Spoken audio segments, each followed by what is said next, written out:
hotdog, ayaw mo pala eh. Ano pa? Ano pa? Ano pa? Ano pa? Wala. Takot. Ano pa? Ano pa ang sasabihin mo?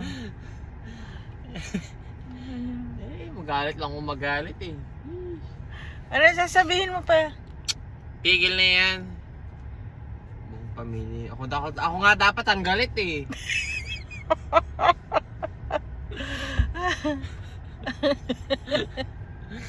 Tigil na yan, ma.